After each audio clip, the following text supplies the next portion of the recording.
ano naman ang magiging effect kung sakasakali man po na tumaas ang inflation sa Amerika and eventually po ano ang side effect nito sa bansang tulad natin na ang atin din pong denomination sa ating pong exports and international transaction ay US dollar? Ang pinangangambahan ng marami ay pagka nagkaroon ng inflation na masyadong mataas sa Amerika, ang magiging tugon ng Federal Reserve ay itaas ang interest rate. At karaniwang nangyayari pagka mas mataas ang interest rate ng Amerika, either kailangan sumabay ang currencies ng ibang bansa o kaya ay talagang sasadsad ang value, ang halaga ng kanilang mga currency tulad ng piso kontra dolyar.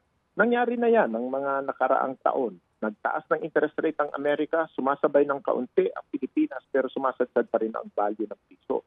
Ngayon, nakikita natin sa mga nakaraang oras, no, kahapon, kagabi, ang dolyar ay bumababa ang value dahil ang pangitain ng mga tao, ang tansya ng mga tao ay hihina at humihina ang ekonomiya ng Amerika. Wala pang ginagawa dito ang Federal Reserve. So, doon po sa mga currency markets, bagsak ang dolyar. So, sabi ng mga yan ang mangyayari sa Amerika. Sasadsad ang inyong currency. Pero pagka kumilos naman ang Amerika, sabihin nila na ibidepensahan naman nila ang halaga ng dolyar, doon na po mag-uumpisa naman ang paggalaw ng mga currencies. At yan po ang mas magiging malakas ang epekto, mas masakit ang epekto sa Pilipinas. Dahil net importing country tayo and we use dollars. Pagka ginamit natin ang dolyar, mas maraming piso ang kailangan nating gamitin para makabili ng dolyar. Kaya po magtataas din ang presyo ng mga bilihin dito sa Pilipinas. Hindi, kaninyo po, kasi ngayon, ang kahapon nga po, nag-57 eh.